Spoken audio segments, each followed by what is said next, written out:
right, well, good afternoon. I think it's been such an inspiring afternoon, morning and afternoon. My name is Lee Loon. I'm the Associate Dean of Administration for the College of Architecture. I'm also the Director of the Landscape Architecture Program. And it's my pleasure to introduce this session's speaker, Victor Dover, and he's going to talk about making great streets. For those of you that don't know Mr. Dover, for over 25 years, he's been designing walkable, sustainable development. His work spans 5 continents and ranges from revitalizing historic downtowns to retrofitting suburbia. His projects include Plan El Paso, hailed as America's best smart growth plan, and the Columbia Pike Revitalization Plan and Code. Mr. Dover is a fellow of the American Institute of Certified Planners, and from 2010 to 2012, he served as the national chair of the Congress for the New Urbanism. He's also the co-author of Street Design, The Secret to Great Cities and Towns, where he shares his expertise on how to fix our streets and in the process, shape enduring cities that people really love. Please join me in welcoming Victor Dover.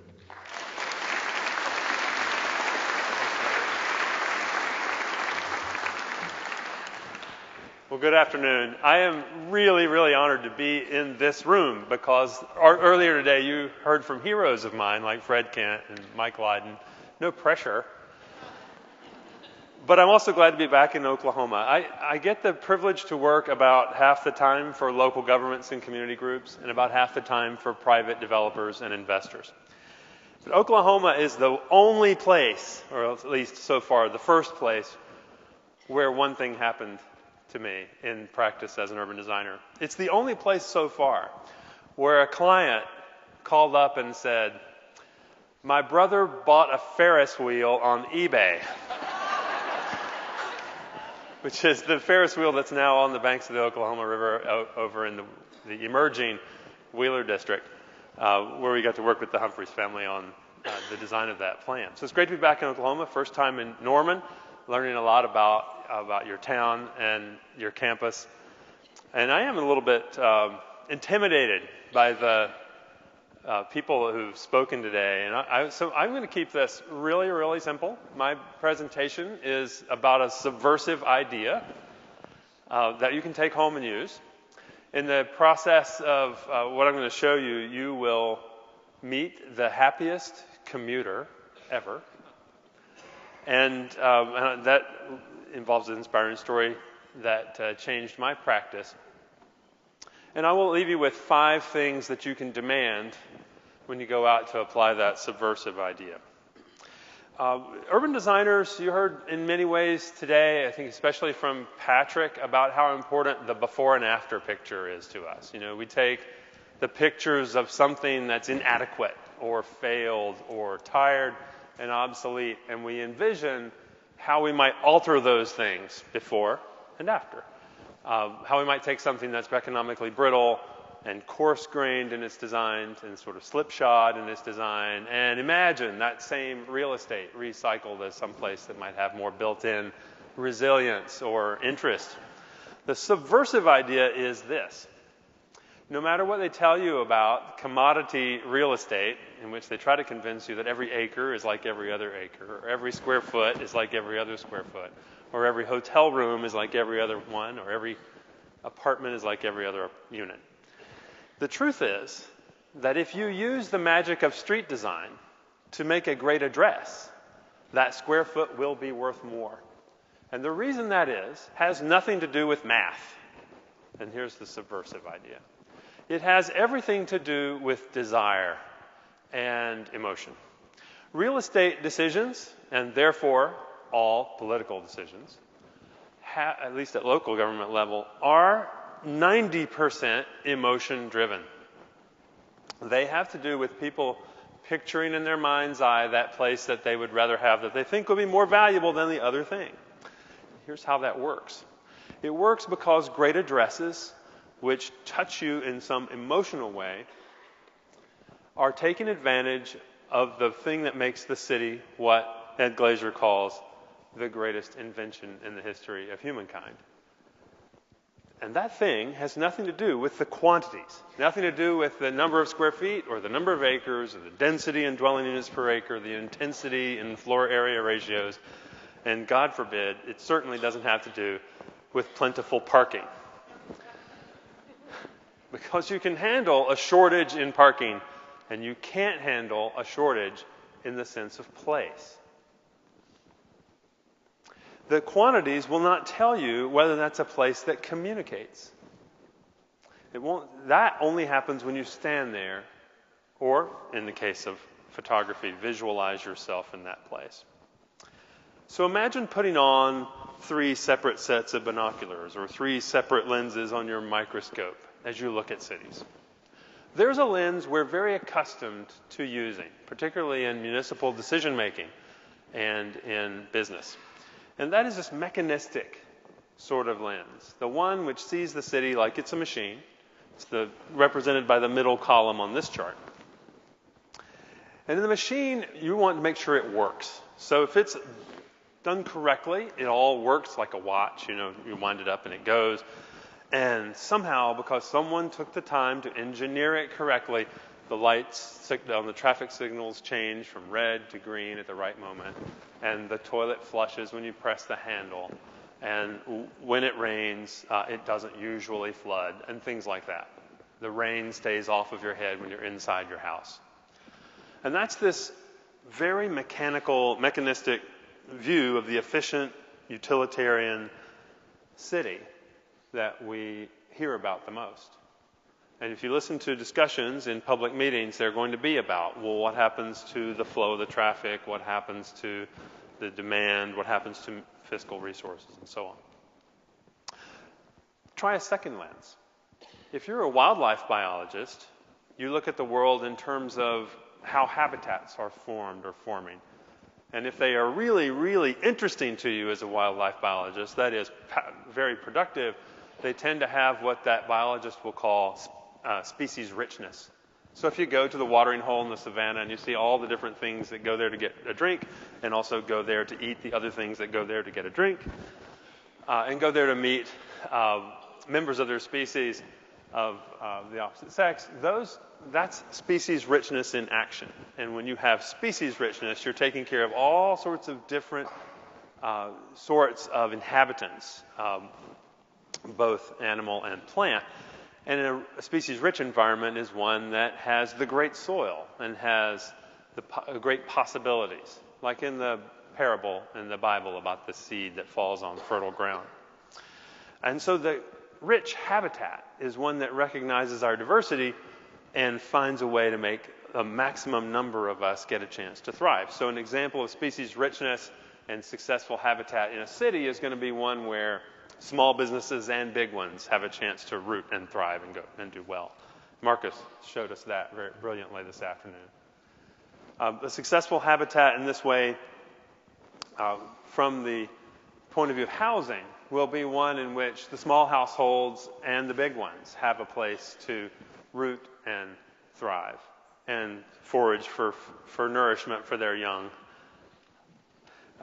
You'll also find that a successful habitat for housing will take into account the fact that we have wildly varying amounts of money, and will make it possible for someone on a modest budget to find shelter, not just someone on an endless budget. But what's most interesting about this is that the fecund and successful habitat is the one that the animal prefers to be in. So there's a certain kind of habitat that panther on its hunting trails likes to be in. And there's a certain kind of habitat that you like to be in as a human. And we don't all choose the same one. So if you're a cliff dweller, as Frank Lloyd Wright called them, you might want to live in a high-rise. And if you're a ground dweller, you might want to live in a low-rise building. There is a third lens, and this is where the radical idea comes. This third lens is that the city is a giant, collective, never-finished work of art. One which has an infinitely large number of collaborators that work on that canvas, season after season, generation after generation, many times never getting a chance to meet the other people who are building it. And in this lens, the city, the work of art, is a communications device. It sends you messages about what's important to human culture, about what you're aspiring to be, for example. And it grabs you. And when you're in one of those habitats that grab you, you can do better. You can share ideas faster. You can find that DNA that Patrick made a quick reference to this afternoon. You can make investments work out. You can try things in the way that Mike said. Try it first, and then try it again, and then decide. If it grabs you, you will probably pay more to be there. If it grabs you, you will put up with a higher housing cost in exchange for other things, like a lower transportation cost. If it grabs you, it's probably going to be a place that you cherish, and therefore you'll fight for it when it comes time to defend it. So what we look at is where are the addresses in the making that in the before and after way we can alter them so that they have more of a chance to grab people. What are the things that the species is looking for? So one of the discoveries you'll make when looking through these three lenses interchangeably is that the system for planning and zoning and regulating land development is completely broken when it comes to producing those preferred environments. So look at these two pictures, right and left. They look pretty different, right? The bad news here, these are exactly the same. They're exactly the same land use on the future land use map on the comprehensive plan, according to the Local Government Comprehensive Planning Act of 1985. They show up red on the map because they're mixed-use commercial. They could not be more different. And the difference in them has nothing to do with what color is on that map and everything to do with design, with the decisions people made about what they were going to put into your field of vision, just like the painter composing the canvas decides what to put into your field of vision. Now look at these two. These are also the same. Precisely the same land use, single-family, detached, residential, at precisely the same density, measured in dwelling units per acre, on exactly the same size lot, with exactly the same width, with exactly the same number of cars parked on the block. In fact, they are, in both examples, one story. They are the same. At least they're the same if you believe that when you make that color-coded map and you paint this blob yellow on the map, that you're done and you've done your work.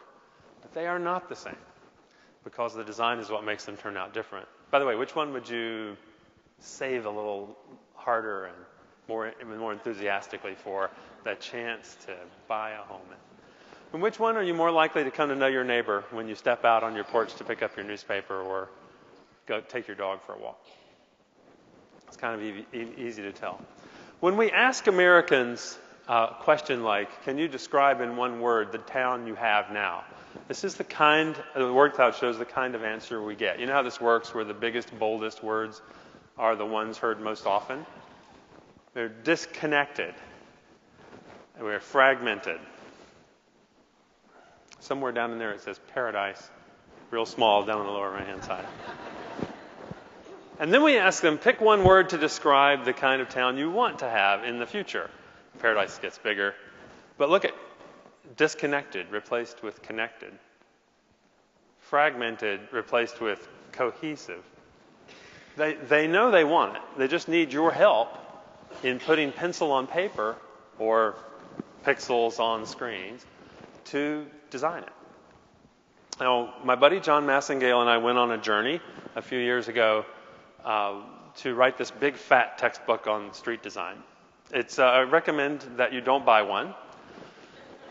I recommend that you buy 100 of them and pass them out to all your friends and your mayor and your city's transportation director. Actually, I don't recommend you buy this if you want to know the little secret. Ours isn't free like Marcus's, but if you buy the Chinese version, because you were just going to look at the pictures anyway, it's half the price in soft cover.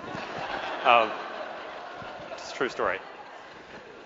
So John is an architect in New York, and we traveled together. We got a little grant, and we went around and we documented a lot of the streets we remembered having seen before.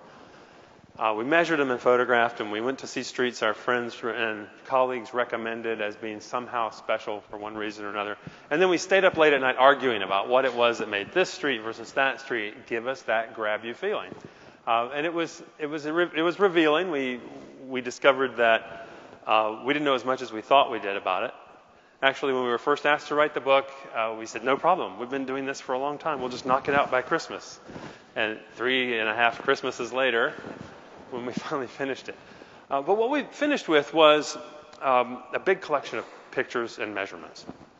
And a sense that we had finally boiled it down into the simplest of questions.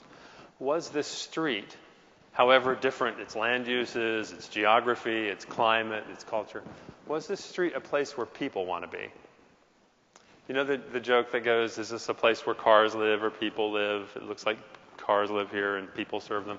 Well, similarly, we found that the places where people want to be never seemed to eliminate vehicles. They just weren't dominated by them. This one, for example, in Galena, Illinois, is always cited every year as America's favorite main street.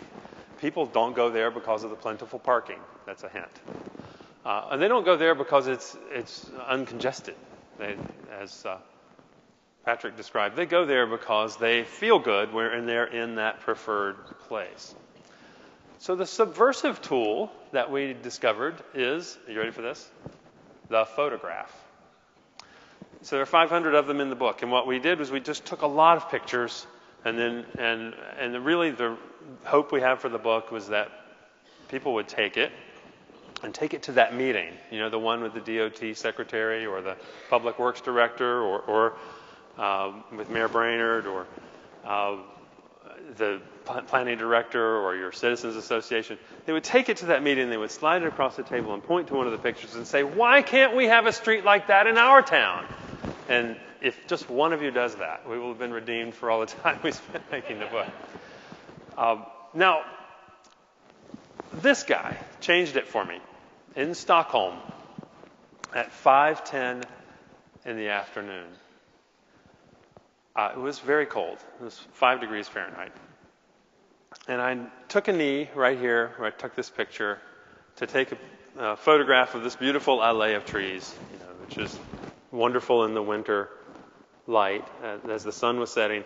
And I saw this fellow coming toward me on his bicycle. And I thought, well, I'll just wait until he is in the perfect spot, and I'll take this picture. But as he got closer, I realized something. He was whistling. He was on his way home from work. You see he's dressed for work. He was in his afternoon commute at the PM peak hour, as the traffic engineers call it. And he was whistling. He was having the time of his life. It was the best part of his day. And how did that happen? Well, first of all, how many of you find your afternoon commute home after a hard day at work to be your favorite part of the day? Just not enough. Not enough Americans, that's for sure. It happened because somebody drew 2 lines on a map, and they marked it off, and they planted those trees in a row on both sides of that space. And the gift that they gave him, and everybody like him who walks or rides through this space, or even drives alongside this space, is enormous and very long-lasting. So a long time ago, somebody drew 2 simple lines on a map and planted trees in a row, and look at the magic. This, of course, became one of the city's best addresses, the place where the hotel guests like to be, one of those places you'll go just to walk down that row of trees, if for no other reason. So there's the happiest commuter you'll ever find. Now, these little green vehicles also are full of happy commuters and visitors to New Orleans. This is St. Charles Avenue. They installed a transportation facility. They built the St. Charles streetcar. And when they did, they didn't just put tracks. They planted those tracks in this median. Actually, in New Orleans, they call it the neutral ground. Sounds like you should have a duel there, right? Okay. The neutral ground. And they planted trees paralleling the tracks on both sides of the streets on both sides. And so what they did in the process of installing transportation was create a park-like linear address of great prestige and value and lasting interest. And it's more functional, too, for all those who are still stuck on the utilitarian lens, because every one of those trees is lowering the air conditioning bills of the adjacent buildings in hot and humid New Orleans. Every time we make it feasible for people to move about by walking, biking, or transit, we are also doing favors for the planet and saving everybody money. So they did that as well. Now, what's interesting to me here are these little dirt ruts between the tracks. You see the worn out space? Anybody know why there's no grass growing there? The runners. And some fat tire cyclists also. Not a good sandy, not a good place for the skinny tires. And but the runners. So they installed a transportation facility, and they got an exercise facility. They got a recreational facility. They got a great address. The runners run along there, and then they hear the little ding-ding of the streetcar. They step aside. The streetcar goes by. 17 seconds later, they step back onto their rut, and they continue on their run, and it's all fine. Find me, please, somebody find me, a Department of Transportation that can get enthusiastic about the idea of allowing those two activities in the same space without putting a 6-foot-high fence and concertina wire with the razors, separating them. John Nolan, the great landscape architect and city planner of the early 20th century, designed this neighborhood. And he didn't know there would be such a thing as a sign that says share the road, or nowadays the better signs that say bikes may use full lane, which is what that old sign meant, by the way. But he knew that he could make that address in Myers Park, the neighborhood he designed, more valuable if he insisted on the planting of native trees. Think about that. When nobody was talking about native trees, John Nolan said, let's plant native trees that we know work in these soils and in this climate zone. Let's plant 6 of them for every house in the new streetcar suburb. And so that someday when somebody was sharing the road, they would be having the experience of moving through a climax forest. And all because he drew lines on a map and it specified something, or just prescribed something, just like a doctor prescribes medicine. Did it by design. And so we find over and over again this combination of elements, the placement of buildings within your field of vision, the dimensions and character of the street, especially whether or not it welcomes people not only in motor vehicles, but in non-motorized ways of moving around, like walking and biking, and the trees. We find that when these elements are arranged in the frame in an infinitesimally large number of ways they can be arranged, you can create this value one over and over and over. Now here's a road widening project. This is a 19th century road widening project. It it took a tangled mess of streets that was in this part of medieval Aix-en-Provence, and they designed the Cours Mirabeau. Designed the street. This was a public works project, but look what they did.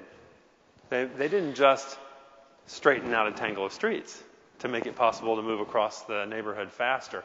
They made it possible to see the place a whole new way, to communicate what was important about their town. Actually, this became the postcard picture of the town. It's the one scene everybody who visits there in a tourist-driven economy must see. And so the galleries and hotels and great restaurants and so on also position themselves here. Interestingly, since this photograph was made, the street has been modified. Did you all just cringe? You thought I was going to say they cut down all the trees? No. They modified the street to take even more of the pavement away from the motor vehicles and give more of it to the pedestrians. So this is what it is. If you make places where people want to be, you satisfy their needs and they come there. This is why Fred Kent told you, if you focus on the cars and the traffic, you get cars and traffic. And if you focus on people and places, you get people and places. You have to design from the point of view that you're creating an address, a habitat where people want to be, and then the rest of the stuff comes after that. So the design, the message the place sends by design, is not something you add on extra at the end after all the big decisions are made.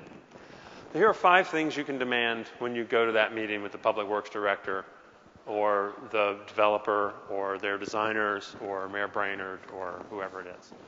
First, the streets we like to be in have a shape. They're like a room. You see urban designers make this gesture a lot.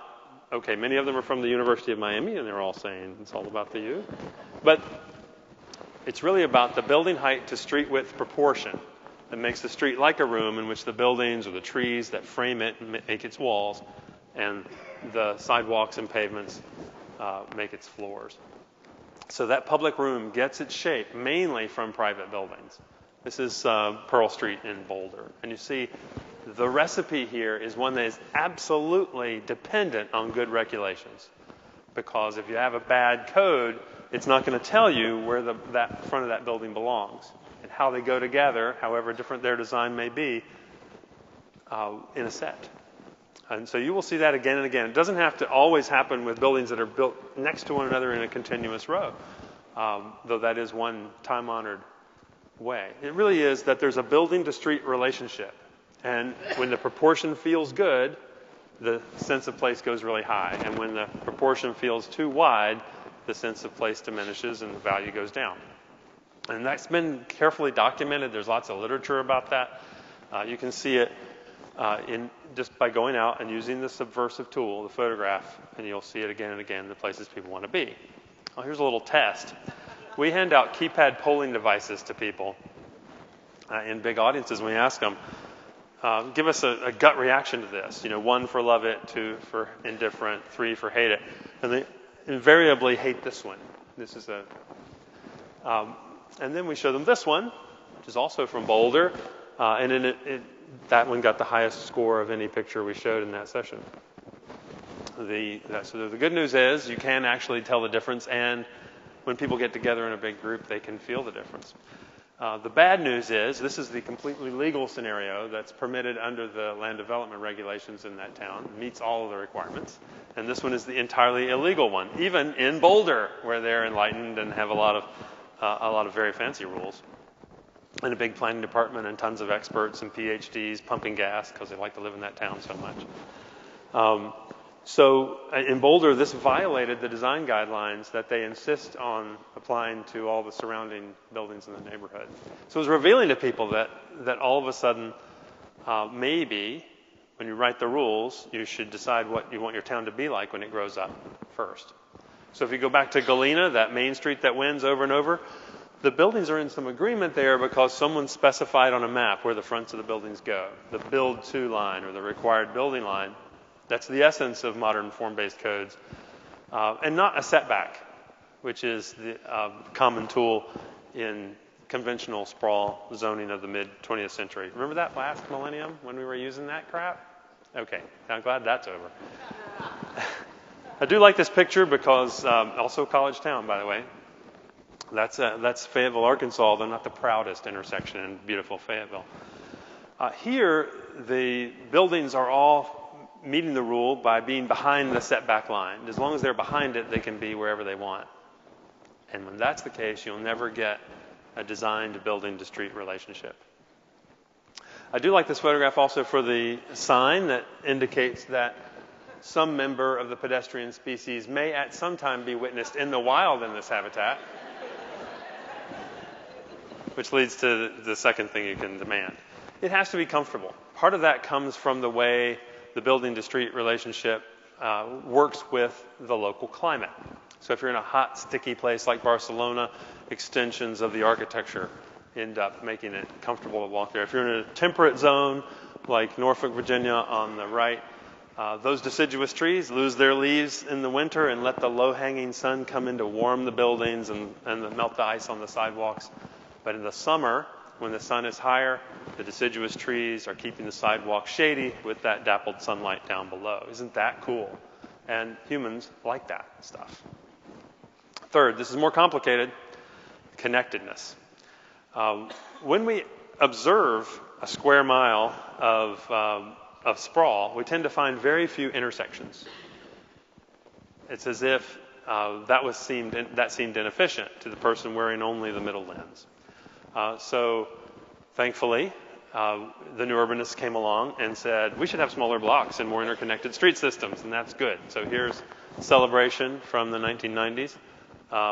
If Woodlands was 36 intersections per square mile, Celebration had 10 times more. But just so we don't get cocky, fellow urbanists, Rome, 1,029 intersections per square mile.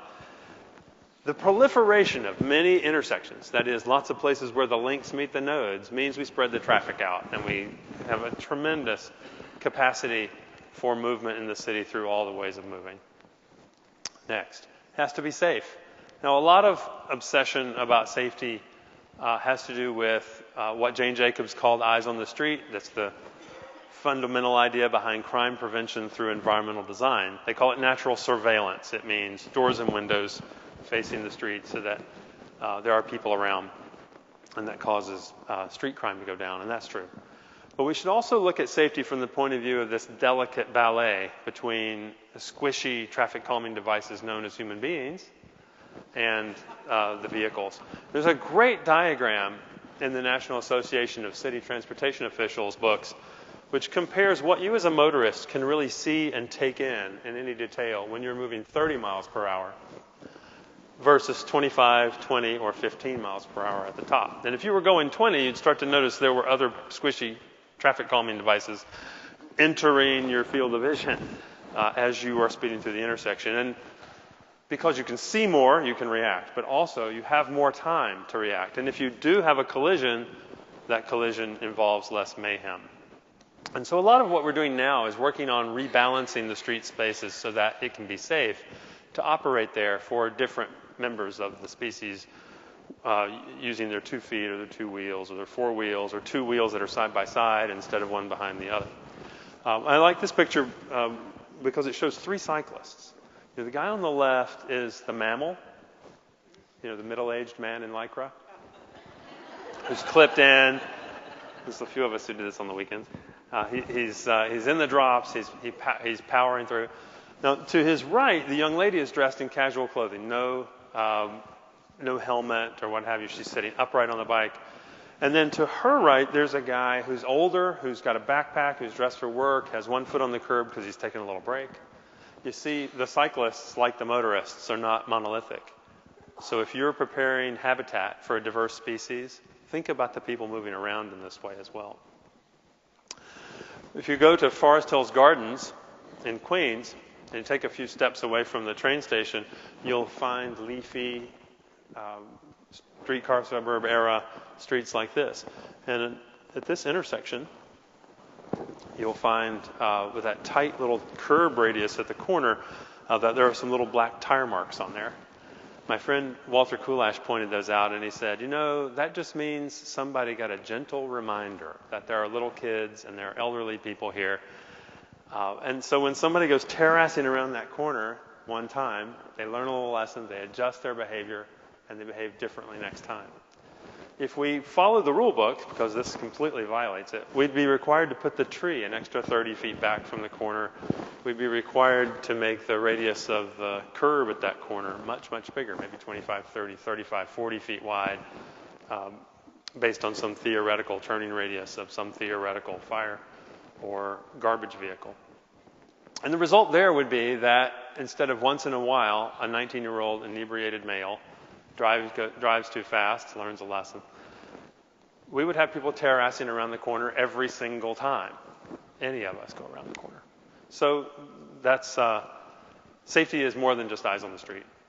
The last one is the hardest, and that is that memorable places work better. This looks like a street, but it's actually the most beautiful parking lot in the world. This is the Avenue Diana in Paris. And if you look at what they've done there, the first thing you noticed was the trees and the Arc de Triomphe at the background, right? And then there's some beautiful white Parisian buildings on the sides, which make the frame. And it's a through-going, long and straight street that connects the Champs-Élysées back toward the Eiffel Tower. So it's a busy place. But on that street, they also have 1, 2, 3 lines of cars parked in on-street parking spaces on each side of the street. So it turns out there's about 400 cars per block parked here, which is a ratio in linear dimensions that rivals the parking rate at the Walmart parking lot. So it turns out they didn't just implement the utilitarian requirement, they made a place. Now, the Arc de Triomphe is a handy feature for placemaking. We don't get to have one of those on every street.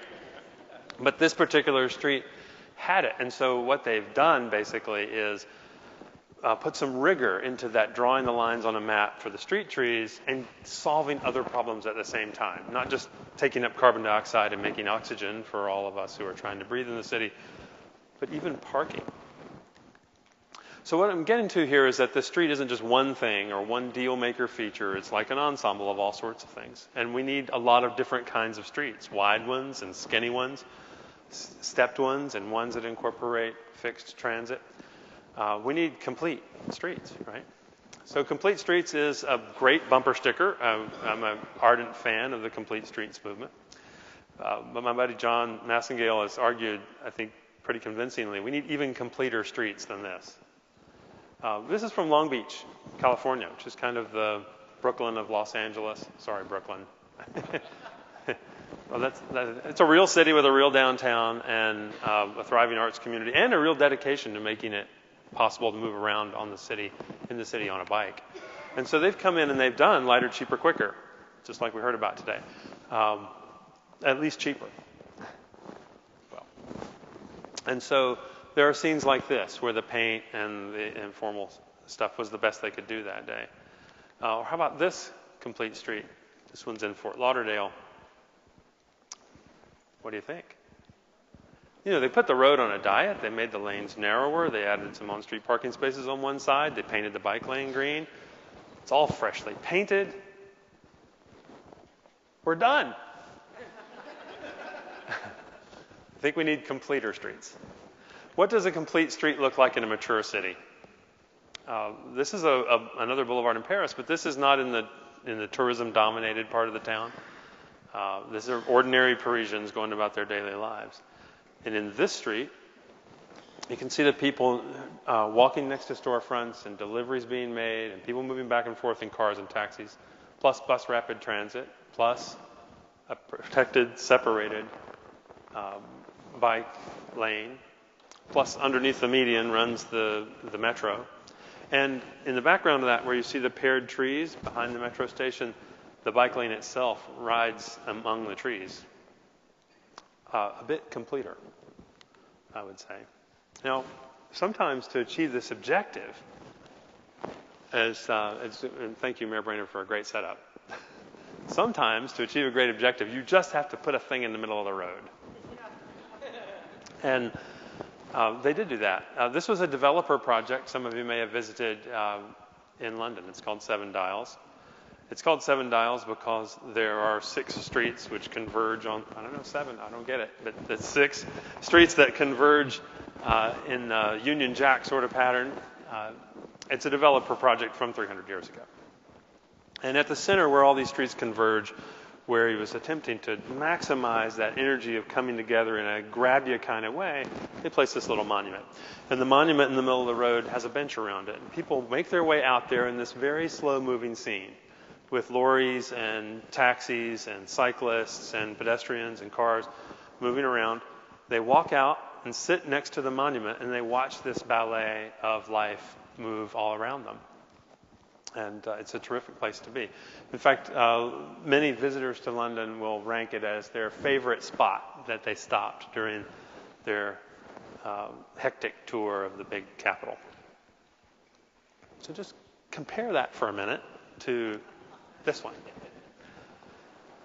So, what do you think? Put a thing in the middle of the road.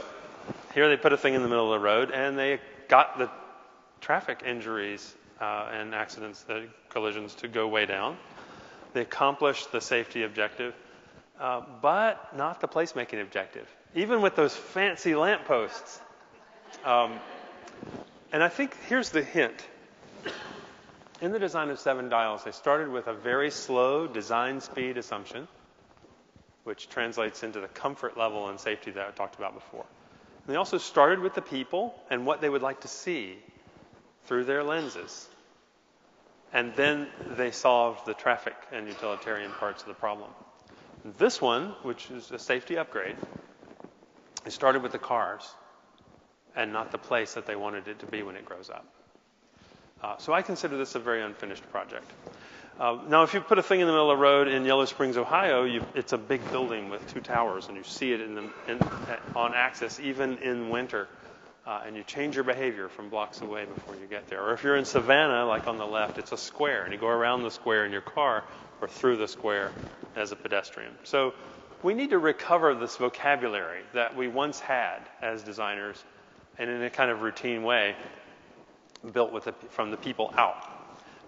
Even when we're doing formal planning and the long-term plan that follows the tactical steps.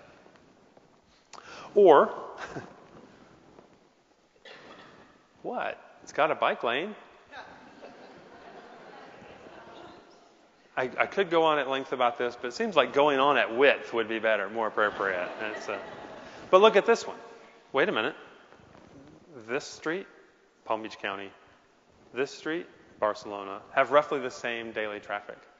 Except this street also has a ton of business going on and has people in transit as well as in private cars, people on foot, and people on bikes. And this one just has people on cars. In fact, once again, if anyone observes a cyclist in the wild in this habitat, please take a photograph. But there's something about that ensemble of design that made even a wide and busy street, which has such a hard-working daily job like the Diagonal in Barcelona, can be beautiful. So if it's not yet a beautiful street, it's not a complete street. Now, my buddy Ian Lockwood articulated something that if you're in municipal administration or you're one of the elected officials who was introduced at lunch, this is something you can use every single day. It doesn't matter what the decision is. It could be a decision about a policy regarding opening and closing hours on your library. It could be a policy decision about this year's budget. It could be a decision about what to build. It could be a decision about how to design the street. You're making a decision about changing something. If the change rewards the short trip, even if it's made by car, and walking, biking, and or transit trips, it's almost always the right thing to do. In fact, so far I haven't found an example where it's not the right thing to do, because a whole cascading set of benefits come from emphasizing the short trips and walking, biking, and or transit. Now, if the change only benefits the long trip, the crosstown trip, the regional trip, it's sometimes the right thing to do, and rarely. You might be concentrating on freight movement, for example. But if you can just think about that, next time you're about to say yes or no on a decision, does the change you're making reward short trips, walking, biking, and transit? If so, you probably should make it. And you make it your own way, because the places themselves are different. The way we make a street in Argentina is different from the way we would make a street in Northern California or Oklahoma. And that's because our towns vary. We seek these habitats. We look for the local distinctiveness. And then hopefully we are restoring confidence. You know, Americans are suspicious of change. Mike had great slides that capture that. We are conditioned to be suspicious, maybe hardwired to be suspicious of change, because we've been conditioned by the built evidence. In our lifetimes, a lot of the changes we saw, change and growth, made things worse rather than better. That's what we remember. A farm was changed into a nondescript subdivision, or a main street was boarded up and allowed to go to seed, and buildings on the corners were torn down for parking lots. And it got worse and not better. And that's what we experienced. So we are conditioned to believe that. I think, and here's the challenge, if we will design it, then we can restore our confidence in the idea that growth and change can make the place more charming and more wonderful, and more lasting, more worth it. We could take the places that just feel like car habitat and make them people habitat. Thank you very much.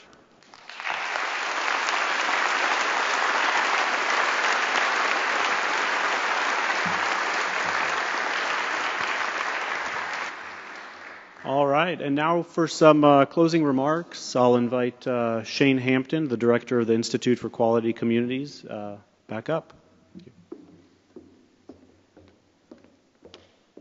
Okay, I'm going to be very brief. I just want to thank you guys all for being here today and spending your day learning with us at the University of Oklahoma. We put this group together because we think that their ideas and stories will be useful to you. We know many of you, we know how hard you're working in your town to make things happen.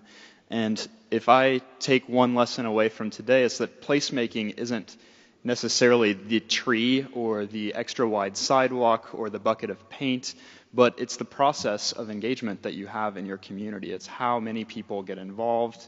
It's your ability to engage more people in the process and get all your friends to work on something special. So I think you guys are all going to go home and do that. I hope this helped. So thank you very much.